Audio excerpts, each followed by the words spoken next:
Welcome, everyone. So grateful that you've been able to join us today for our Leaders Over Lunch series. Today is an incredible opportunity for a conversation on our topic, racial equity, the pathway forward. I'm Dr. Keith Motley. As you know, I typically serve as Chancellor Emeritus and a professor at the University of Massachusetts, Boston, but today I humbly serve as Consultant President and CEO of the Urban League of Eastern Massachusetts and co-host of this Leaders Over Lunch series that many of you have been joining since its inception back in the spring. And so, as usual, my co-host for the day is the chairman of the board for the Urban League of Eastern Massachusetts, Attorney Joseph Feaster, Jr. Attorney Feaster, so grateful to have you today. So glad you can join us.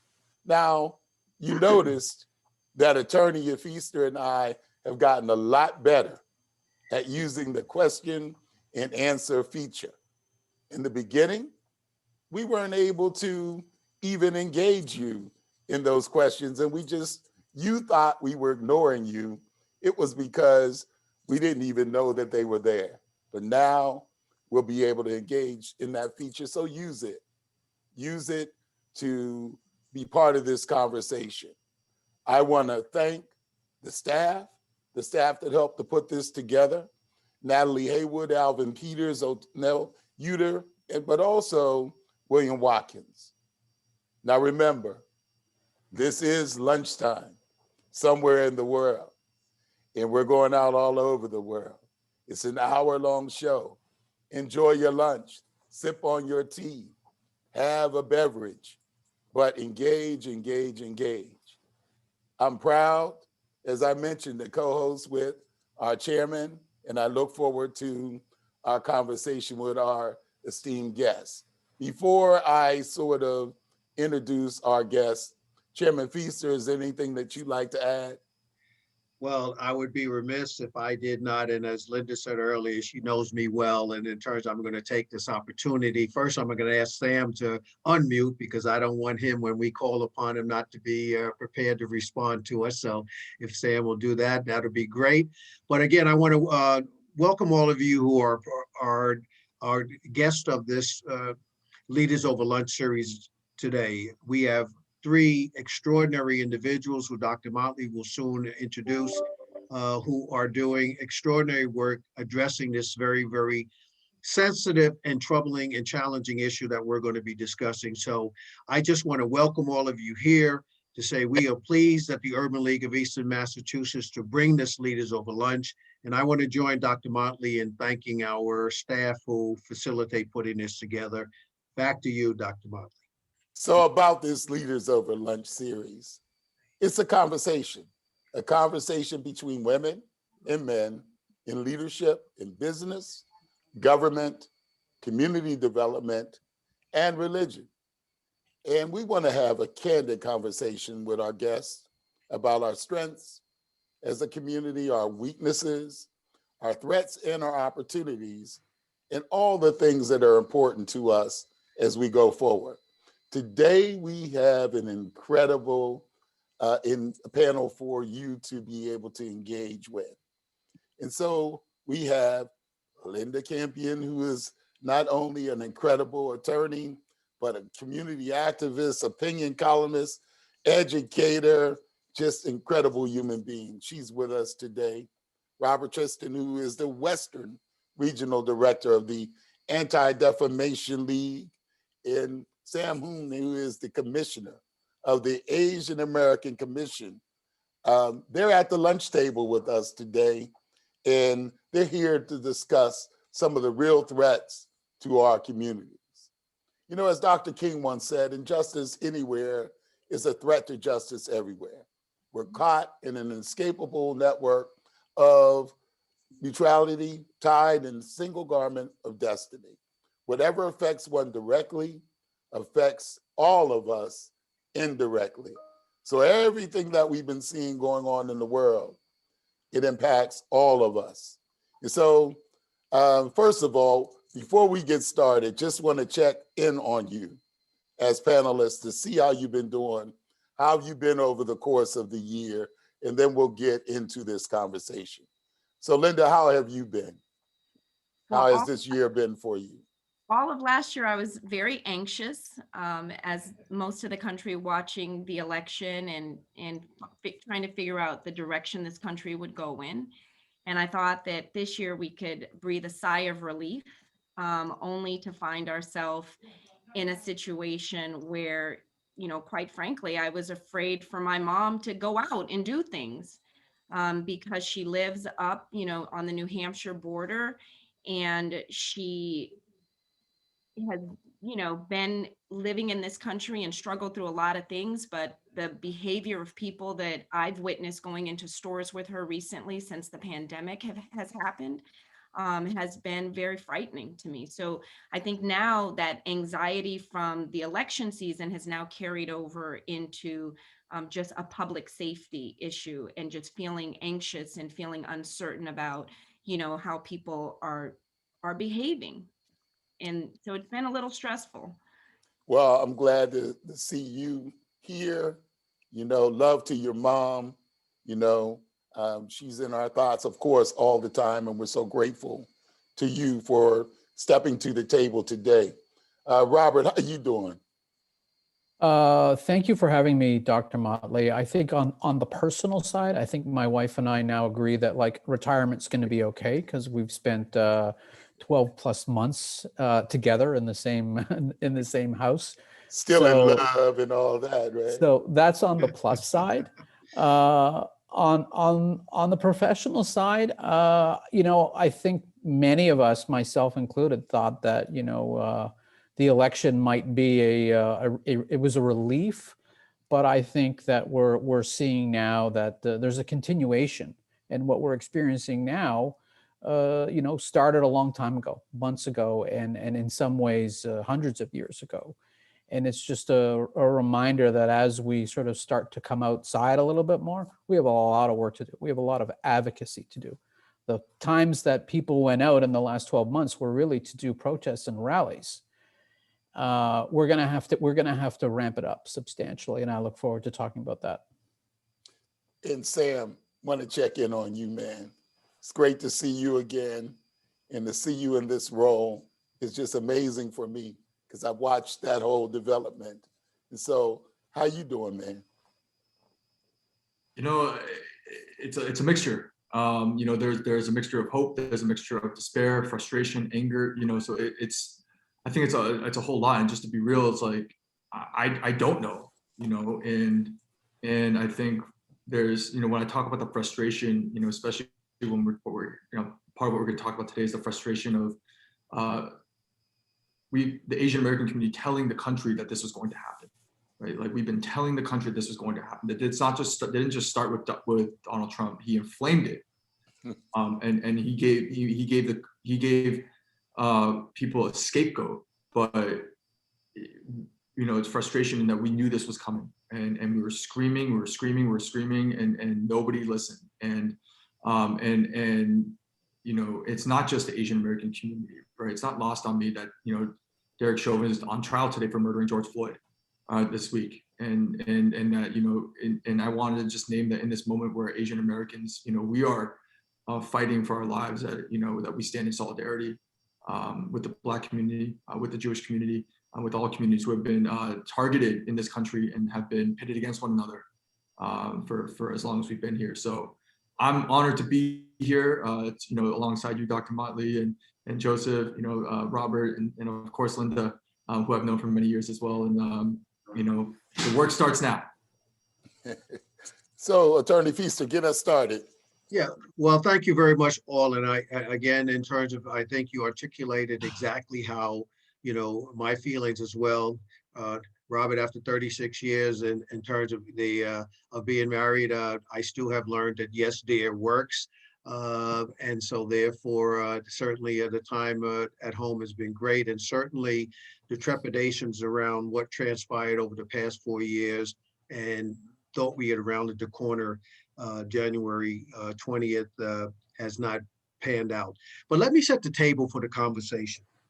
And as Sam mentioned, we're sitting here in the shadows of the George Floyd murder trial that's ever present on the mind. And if you've looked at any of the testimony over the course of the past few days, it certainly is wrenching and certainly troublesome and heartfelt for the family and the community that's affected by it. But to bring it specifically to home, I've also looked at the Southern Poverty Law Center, which I contribute to. And we can't talk about this conversation without talking about the number of active hate groups that exist in this country. And as I have the number from the Southern Poverty Law Center, and I'm sure all of you on here are aware of this, but I want to bring it to our viewing audience. There's 838 active hate groups. And if folks don't think they exist in Massachusetts, I can definitely point out to them, yes, they are here in Massachusetts as well. And we can talk about that. Then I went to the Southern Poverty Law Center to say facts about what has happened on the hate crimes, and I won't go through all the statistics, but they have a period of time from 2008 to 2019. It's on a rise on issues of race, religion, sexual orientation, gender and gender identity, and disability. All of those things have been on the rise over that period of time. And we know that the spark was, well, in terms of the fire was, more wood was put on the fire by that person who occupied the White House for the past 4 years, Donald, because I can't refer to him by any other name other than that. And then the last piece I think that'd be helpful is the historical aspects as it relates specifically to the Asian community, to our Asian friends and partners. You go back to 1862, the Anti-Coolie Act. You go back to the Page Act, which of 1875, which dealt with the hiring or prohibiting the hiring of Chinese persons. You talk about the Chinese Exclusion Act. You talk about the Japanese internment during World War II. So I mean, there's a history of this. We talk about, and we will talk about now, the Asian hate crimes have doubled here in Boston, and we know that, as we've seen pointed out throughout this country in terms of incidents that have occurred. And I'm going to hearken to the one which I spoke about offline. I love the elderly woman in San Francisco because when I found that her attacker was the one who went out on the stretcher, not her, she's my hero. Beside giving the money that she received for her own care to the effort. So that's the backdrop in what we're talking about. And each of you can be talking about, what do you think is driving this surge of hate crimes? And what do you think why it is with regards to our Asian brothers and sisters? And I'm going to, I know we started with Linda before and in terms, but I'm going to start with you, Sam, coming from the commission, go to Linda, and then go to Robert. White supremacy and systemic racism. I mean, this country was founded on it. And so why are we surprised when, we came, this country started by, eradicating and stealing land from the indigenous people and bringing over Africans as slaves. So why are we, and then lying and bringing over Chinese migrant workers, and so why are we surprised, right? And so for me, you touched on it. It was this. There's three, I think three specific pillars of conversation that we need to talk about. And one is the yellow peril, which was a narrative that was crafted and created and perpetuated during the 1800s, right? And that's when it really started within the media, within the government, within politicians, business leaders, that the Chinese were dirty. That was where the hypersexualization of Asian women really began. That was where a lot of this narrative that we're not to be trusted, that we're foreigners, which leads me to my next point. The narrative of the perpetual foreigner, that we are always othered, that we are never part of the fabric of this country when we have been for hundreds of years. And so when you take that into account and you really understand that, and when you see Asian Americans, that you don't see us as part of this country, right? You see our elderly and you see them as not speaking English, so they must not be American, or they must be easy targets. And then you take into account the model minority myth, which was a justification of anti-Blackness in this country, which pitted the Asian community against the Black community. And so when you take all that into account, like, it makes complete sense that this is happening, and that this was not by accident, that this is intentional, and that we have a lot of work to do in order to uproot all of it, and to build on the solidarity work that has been going on for decades between our communities, because we all understand what hate feels like. And doesn't mean, and as Asian, it's not lost on me that, that we haven't inflicted pain upon other communities, specifically the Black community. So I think it's time that we have this discussion, and an honest one, and an acknowledgement, and then start to build a better future for us all. I'm going to come to you, Linda, because the cowardice that has been directed has principally been against Asian women and seniors. I think back to the times when we had, I was trying to think of the group, the Guardian Angels. Maybe we need to go back to that model in terms of having Guardian Angels organizations within our communities. But talk about this issue as it affects you, as an Asian woman, and what you have seen, how that has impacted as far as this whole attack that's been going on over the past year. So I think it shouldn't, I think it shouldn't surprise anyone that if people are making attacks, they're attacking women or the elderly. One of those reasons is based on another stereotype that's sort of ingrained in everyone's head, and they think every Asian man walking around is Bruce Lee, right? So you have to sort of look at all the stereotypes and take them all together. They're not going to attack Asian men, they're going to think twice because they don't know, because they're always thinking every Asian man knows karate or kung fu or taekwondo, right? And so then the other issue, and Sam touched upon this, which was the sexualization of Asian women. One of the articles that recently was published by a professor at Harvard talked about how the comfort women who were taken, over 200,000 women were taken from their homes. My mom tells me the story of being, born during the aftermath of that era, but the fear and the trauma that it inflicted in the community in South Korea, her mom was afraid to even let her go outside and play. And they made it so that boys and girls never even went to school together for a long time. But they were, this article basically said little girls as young as 10 years old or 11 years old or 12 years old who were taken off the streets without their parents' consent and subjected to prostitution. And the article saying that they were paid, and so that therefore their prostitution and their services were voluntary. I mean, if someone came into the Black community and took our little girls and sent them to a camp to serve as soldiers, do you know what kind of hell would break loose? So then I look at the fact that, from my own life, my father's an African-American man from East Texas. My mother's a South Korean woman. I was raised in the South. And so racism has always been a part of my daily life. So it didn't matter if my mom took me into the Korean community, they had an issue with the way that we looked because we were Black. If I went to the Black community, I remember my grandmother saying, Linda Gale, get that stringy hair out my kitchen. Don't bring that hair in my kitchen, right? So, but when you hear it, even though they're racist undertones, because I knew my grandmother loved me, then it just came from a place of her not knowing or not knowing anything about mixed race children or how the way you raise them. So for me, I have dealt with racism and racist issues my entire life, because the part of the South that I grew up in, you did not see mixed race anything.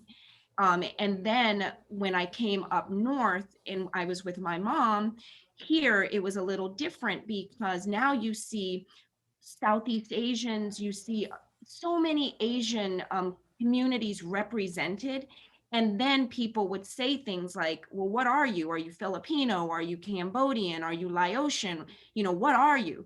And so all of that as a person, it just sort of weighs you down. It just wears on you. But I do agree with Sam that a lot of it stems from white supremacy, because there's this concept when they say to my mom, go back home, go back to your country, like, What are they talking about? This is her country. She left Korea when she was 23 years old. She knows no other country. She's raised all of her children here. So they say it in a way that we don't belong, but we belong. And I would like someone to show me ancestrally who actually belongs here, because we could walk up to any Irish man, Italian man, and say, get out of our country, you don't belong here. I mean, the idea is the same. The difference, though, is in who holds and yields the political power and the ability to provide economic structure into the communities. So they all of a sudden become, this dominant force. And because we're all trying to figure out how to just earn a living and get our children educated and figuring out a place to call home, we always, as a Black woman and as an Asian woman, I always feel a sense of displacement. Well, I can tell that this panel, we're going to be going, Dr. Motley, we're not going to get to any of our questions because this panel is so great and so informed and so, so passionate about this particular issue. But I want to shift to you, Robert. ADL has been in the forefront of dealing with the issues, not only within the Jewish community, but throughout on the question of racism and anti-Semitism and all the areas of hate. Talk about it from the standpoint, well, whatever standpoint you wish to, from your sitting in your position of the executive director of ADL, the Anti-Defamation League here, your own experiences, and certainly as it relates to what's going on now within the Asian community. So thank you, Joe. Appreciate that. And I think it starts from the foundations that that Linda and Sam have already laid out, and that's white supremacy. And that sort of goes back hundreds of years to the founding of the country. Like much of that sort of threads itself through to the current moment. But a couple of important points here. One is when we talk about hate crimes, those numbers, and even though those numbers are increasing, they represent a snapshot of what people experience on a daily basis. And the majority of hate, of racism, anti-Semitism, anti-Asian bigotry, people experience in daily life. It never rises to the level of a statistic that the FBI is going to report out on. So I think we just need to recognize that people's daily experiences are significantly more severe than sometimes what we read about in the headlines. So it's really just a snapshot. The other thing that I think we need to recognize in this current moment is the role that social media plays. And, that's what's different now that, even 5 years, 10, 15, 20 years ago, we didn't have it. So one perfect example is we've been tracking an increase really since the start of the pandemic around anti-Asian and anti-Semitic conspiracy theories. And they all sort of emanate online. We did a study that looked at what was the activity online after President Trump, now former President Trump, announced that he was infected with COVID-19. And in the 12 hours after his initial tweet, there was an 85% documented increase in anti-Asian sentiment on Twitter. And in the in sort of the coming 12 hours, we saw a 41% increase in conspiracy theories blaming people of Asian descent for COVID-19. And I think the real danger here is what happens online very, very often plays itself out in real life with people being targeted with violence, people being harassed. And so this is something that I do think that we need to focus on.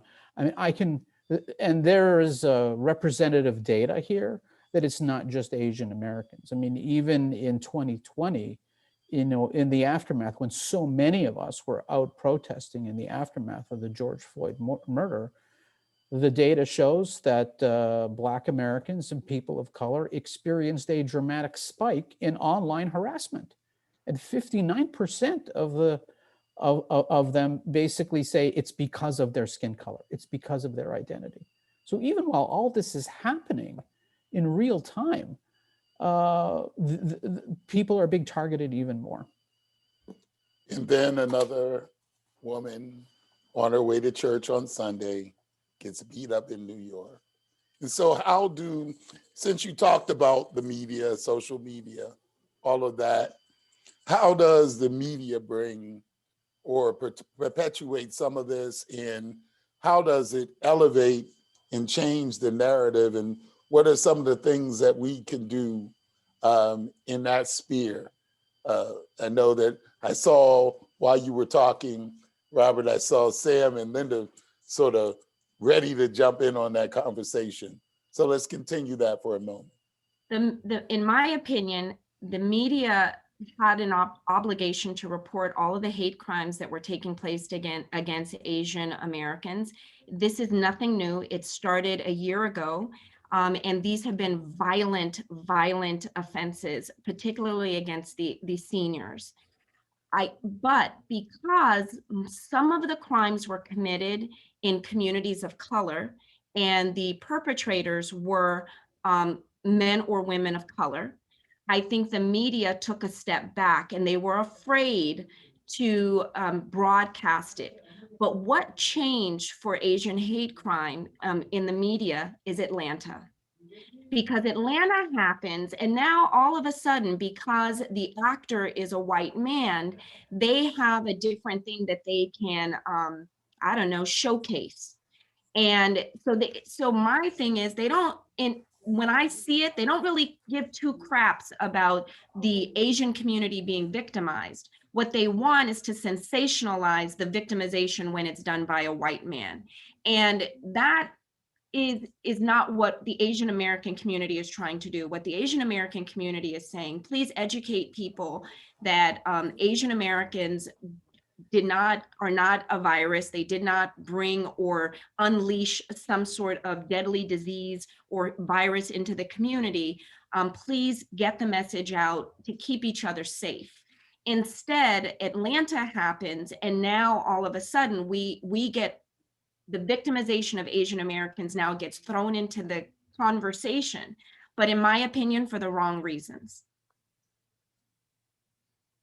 Yeah, for me, I think it's an indication, and this is something I say about all the time, the experience of being Asian American is that we are at best an afterthought, and at worst we're erased. And we are pawns that are often used to promote a narrative. And so for me, it becomes an issue where I'm hearing oh my God, we didn't know. Oh, I'm so sorry. Like what a surprise. And it was like, no, that to me shows that you just didn't care. You didn't care enough to look into our community and listen to us as we were telling you what was happening to our community members. And so for me, and then also like even when it was reporting on the issue, CNN and Washington Post, they butchered the names of the women who were murdered, but then they also didn't think to ask of maybe from a cultural standpoint, maybe they don't want their names being released. So and then it was, it's so for us, it's like you're not actually getting to know and listening to the Asian American community, even when you're talking about us. So of course it's going to be pushed in a narrative, and we're going to be pitted against other people.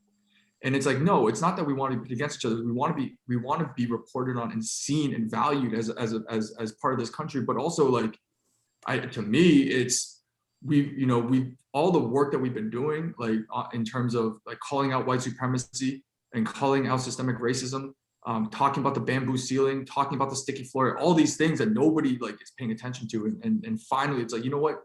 It's damn time you start listening to the words that we're saying, because we're here, we will be here, and we will not be erased.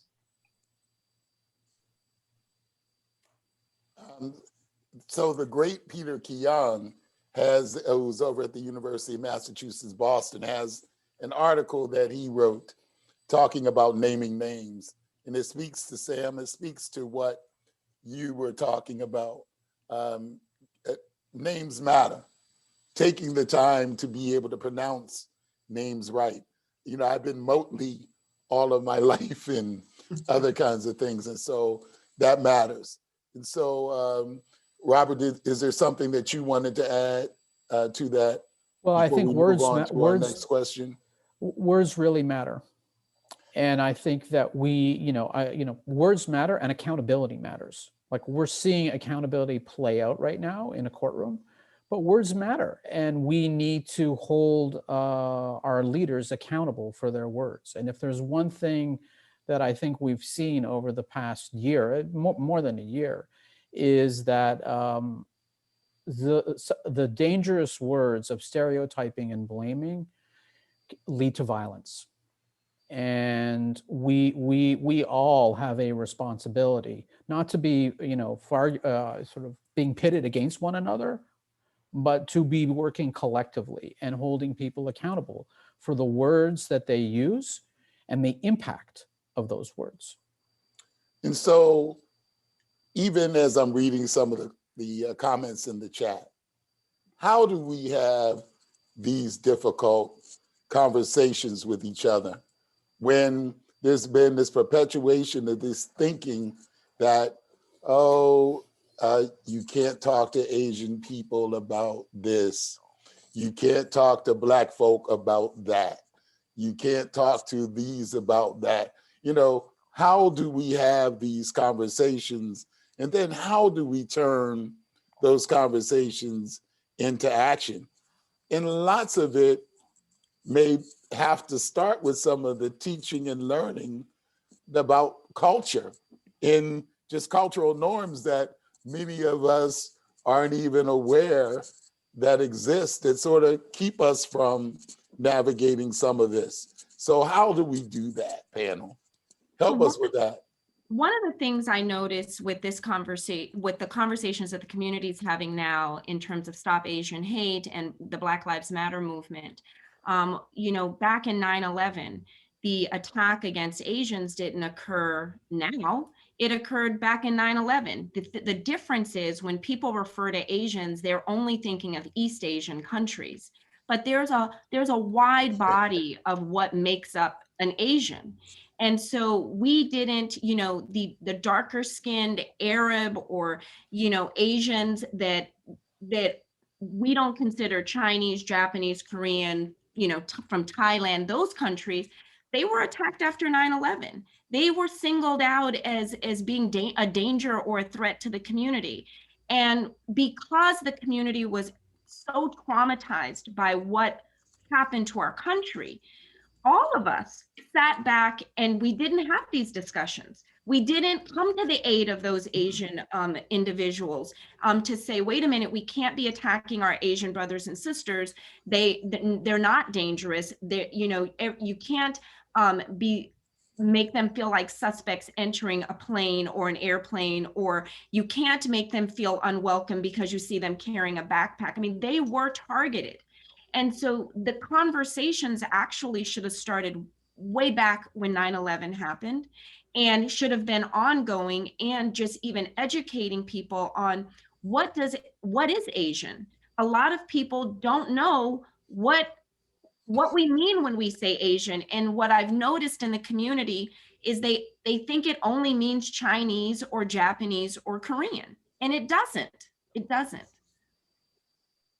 Absolutely. I think that's absolutely critical, Linda, and thank you for naming that, right? We're not a monolith, and our experiences are incredibly different, just like other communities are not monoliths. And when you look at it from that standpoint, and you're looking even at Asian American or Asian countries through the Western lens, right, through a European lens, then you're going to misunderstand and not understand culture. And our culture isn't just one, where that you think or you've seen through movies or media, but it's really much more deeper than that. And I think this is what you're trying to get to, Dr. Motley, is if we're going to be able to create the healing, we have to get to know each other first. Exactly. We have to learn each other's histories. We have to learn each other's languages. We have to learn each other, welcome each other into each other's homes, our businesses. And I know this is where an area of tension, right?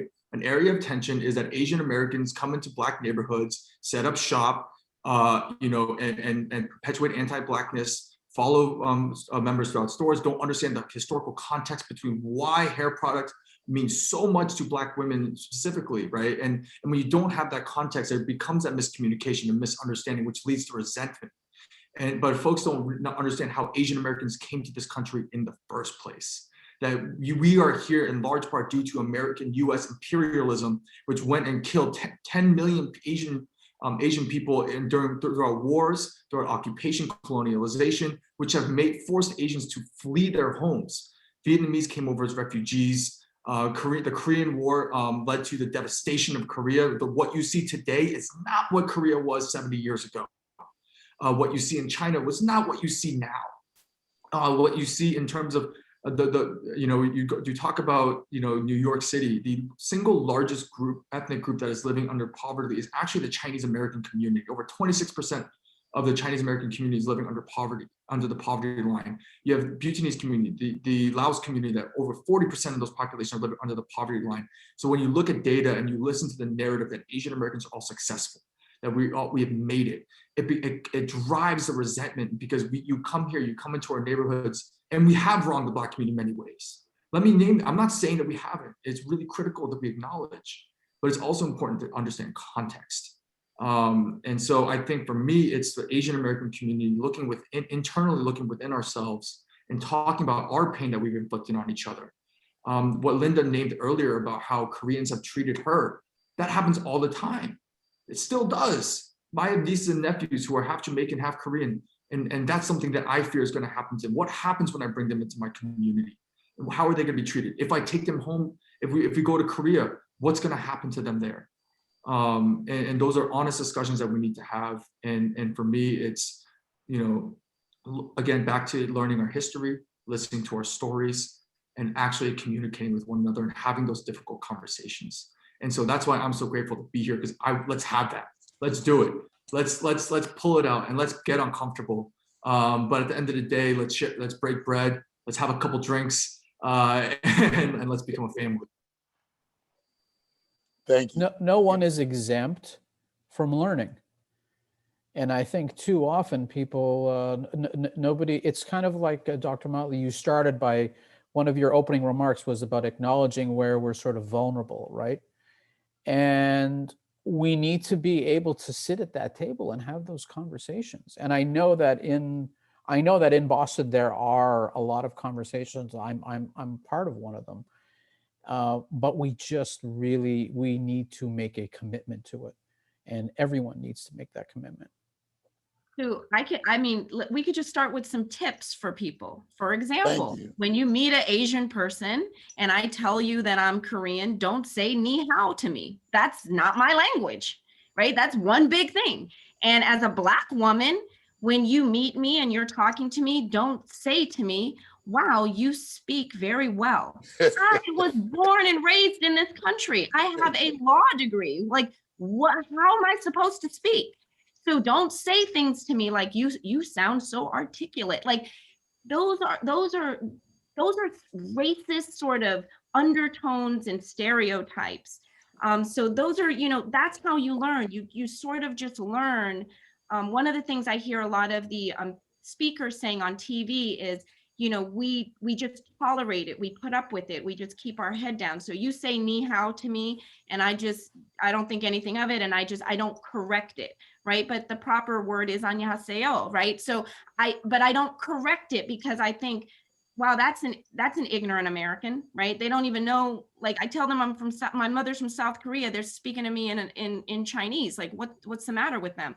But we need to start having those conversations in real time with people, and so that people can start to understand the differences. And the thing, for example, with the Atlanta shooting, people were saying, even if they wanted to equate it to hate as it relates to COVID, right? So think about this, the former president was saying, calling it all kinds of, this is the Chinese virus. Those were Korean American women who were murdered. And some of those Korean American women that were murdered are married to Black men, or they have biracial children like me. And so let's be clear on like who people are targeting, and understanding that it seems to me that, white America can't tell the difference between race and ethnicity and cultures. Everybody is just grouped into one pot. That goes for my Black side and my Asian side. Well, let me, again, and I'm always for educating people, but I grew up in New York and I'm the oldest one on this panel. And there were certainly, That's true. yeah, that's very true.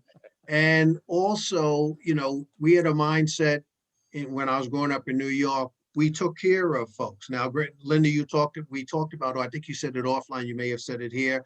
Yeah, I learned both judo and karate, you know, and in terms of, and I'm not Asian, you know, but in terms of I can handle my business.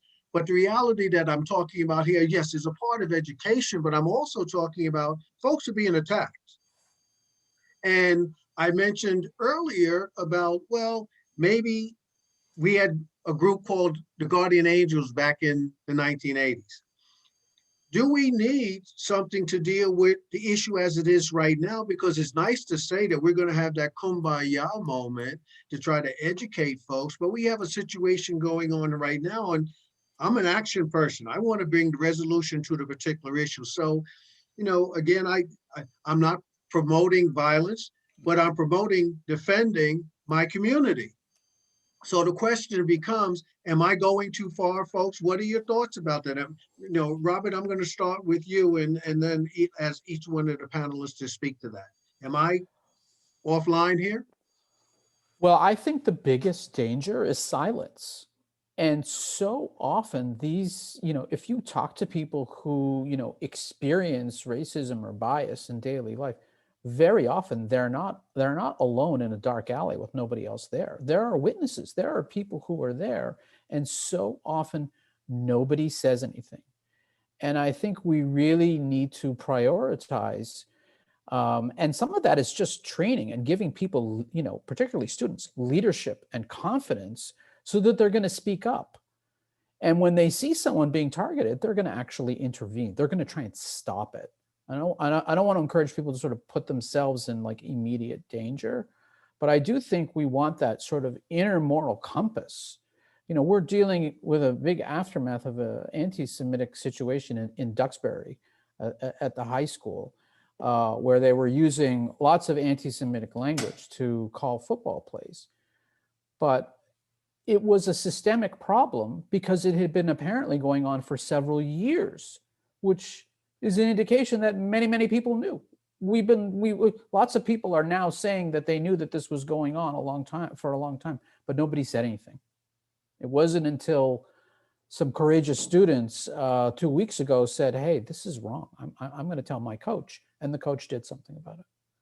So I think silence is one of the fuels a lot of this.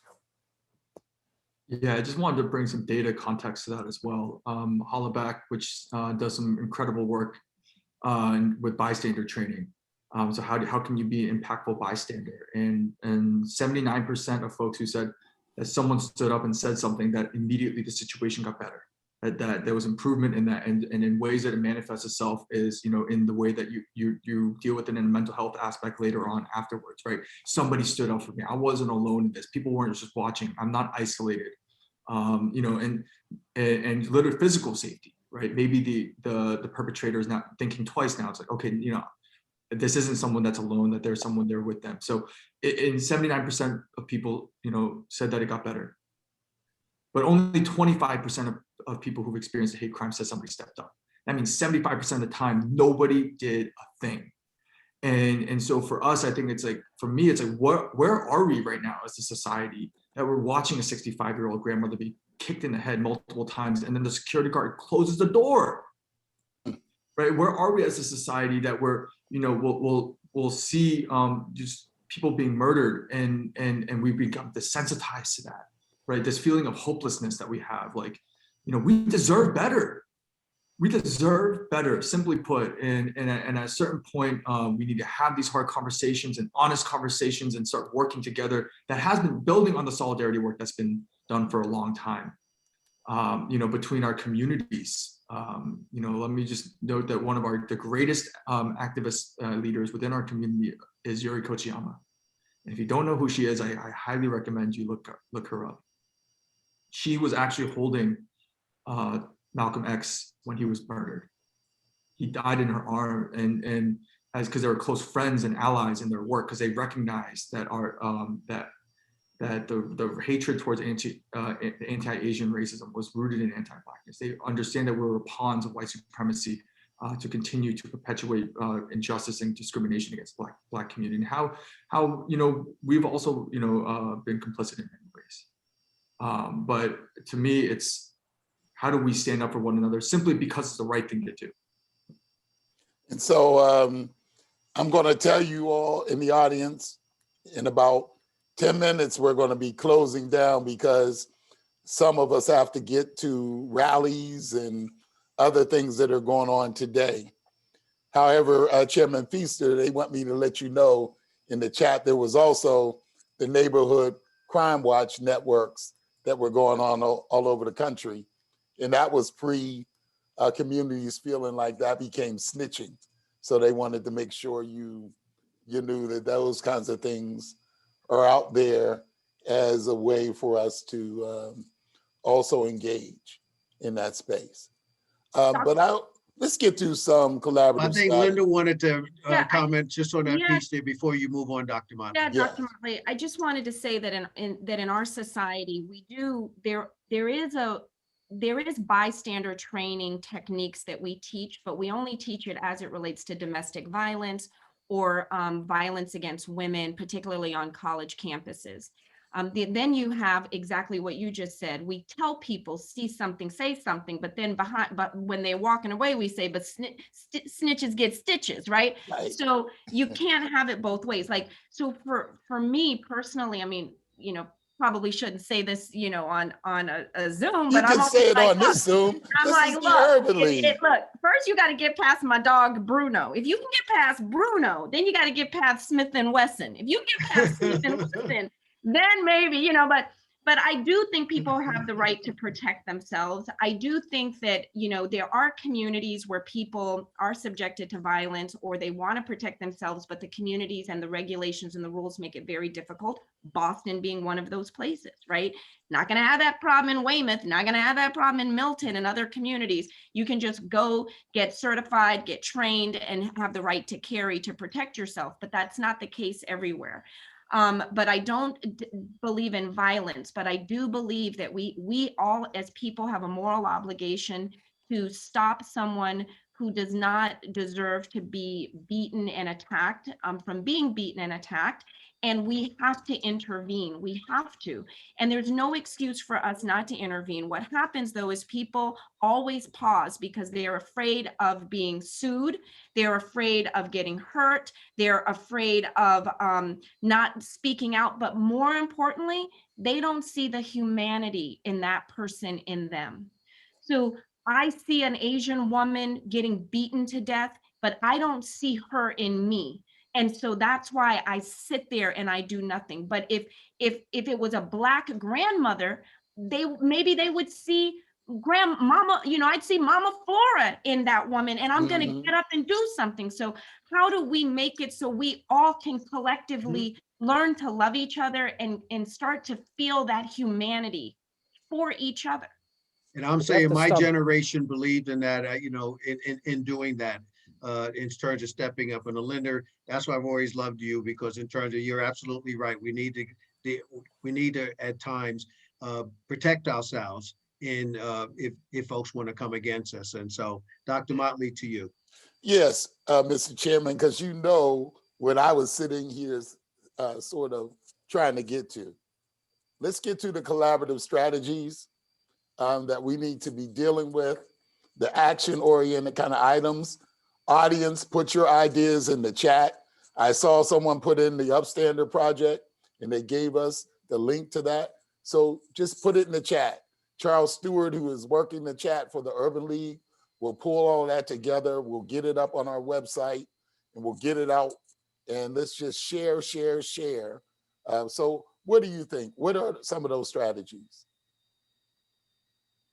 I think some of it is we just got to recognize the work that's already being done on the ground, right? Like there's been cross-community collaborations for years, but also I think building on economic strategies, right? Like how do we, some of the stuff I was reading in the comments, which is comments you hear all the time, is how do we get, when Asian entrepreneurs open up businesses in the Black community, how do we make sure that we're including the Black community within? How are we including we're hiring the community members, making sure that we're giving back to the community, becoming a fabric of the community. How do we uplift one another and share strategies with each other? How do we support each other politically so that when we get in there, it's not just I'm only if there's an Asian American candidate who runs for office and wins, that they're not just looking out for the Asian community, they're looking out for all communities, right? So how do we make sure that we're not pitted against each other? And so we need to build on the strategies that are already being done, such as I know AAPI CAN, which is the Coalition of Asian American Organizations. They do excellent work in terms of not just doing the work internally for our community, but externally and cross community. You know, and I know that, you know, the Urban League reaching out, like this is where it starts right here, right? You know, it's not where, you know, we aren't the only leaders that are doing things. There are other folks who are. And so how do we get up to the table together and really build on this? Because we have to imagine a better future. We have to be bigger, think bigger, dream bigger. We deserve that. I know I've said that multiple times now, but we really have to imagine a world in which we're not perpetuating the same things over and over and over again. We like the fact that you're emphasizing this over and over again, so it can stick for us, all right? So keep doing it. Linda. A lot of the first generation business owners that come over from Asian countries and they're opening businesses in communities of color, many of them don't speak English proficiently. And so one of the things is when you're Asian, like my mom doesn't talk a lot to people because she feels like people are laughing at her, or she'll be speaking in English and they'll keep going, what did you say, huh? And she'll walk away from that experience and she'll say, Linda, I was talking to them in English. How come they don't understand what I'm saying? And that's because native English speakers have a serious problem being able to listen and receive information from people who speak with accents. And so one of the things we could do as a community is when we're engaging business owners in our community and we know that English isn't their first language, just taking a little more time with them, or even just if you know what country they're from, just maybe learning a few words in their language to kind of break the ice so that you guys can learn to communicate more effectively with each other. It's not that they don't want to hire within the community, it's that there's a language barrier and they're afraid of that language barrier and they're afraid of being, you know, having to speak in English all the time because it's very difficult. And make sure it's their language.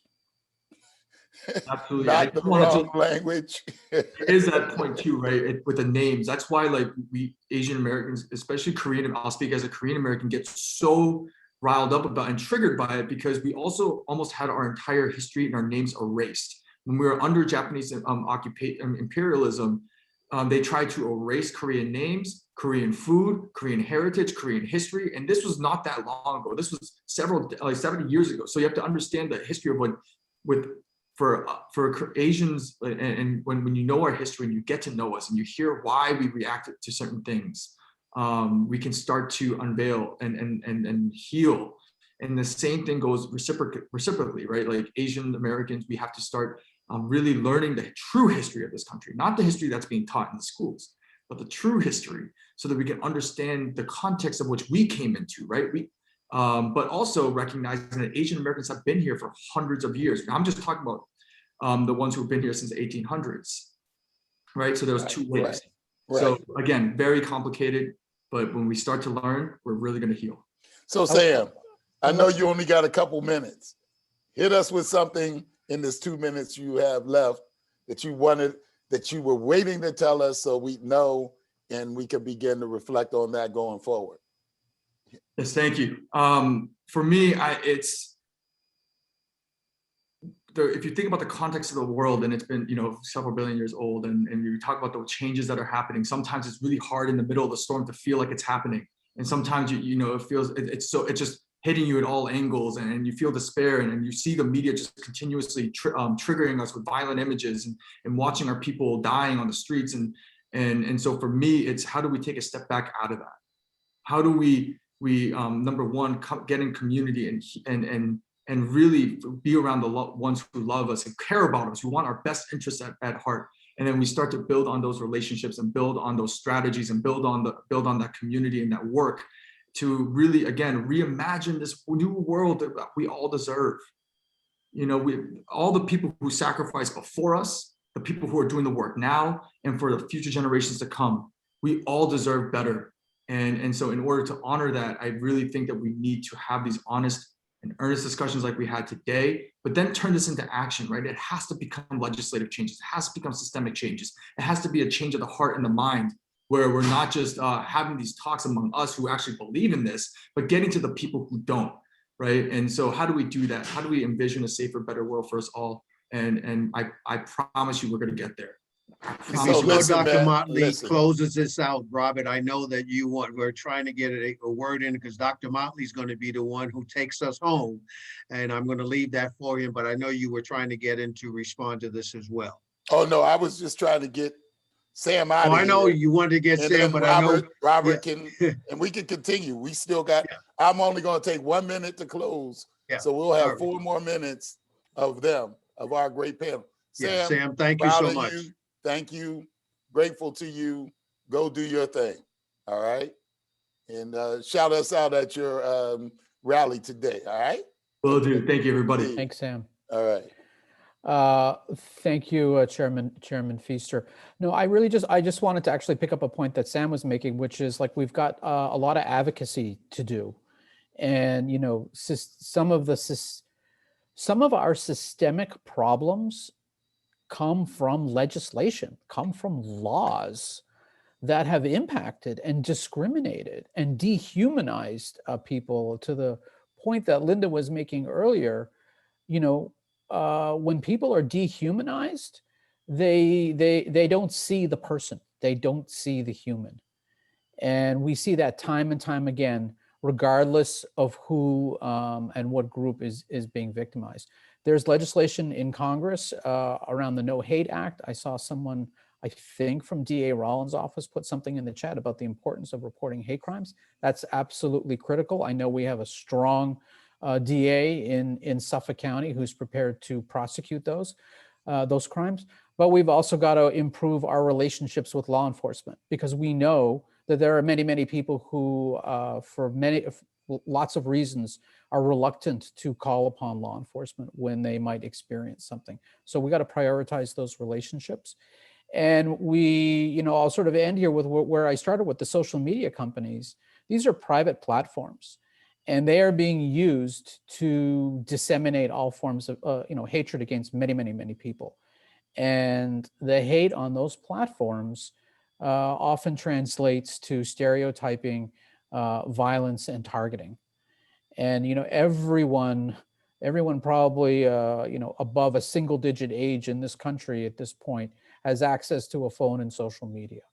And so that is that's the mechanism where so much of this is being shared. We need to hold them accountable, and legislation is coming on that. And we're going to have to together, really push them to make some changes. So Linda, you have any closing thoughts?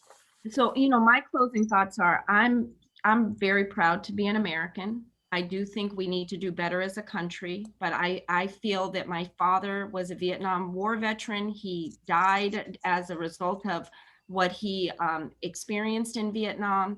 I would love to think that my father's life was not in vain, and that he fought for my right and my ability to have a good quality of life.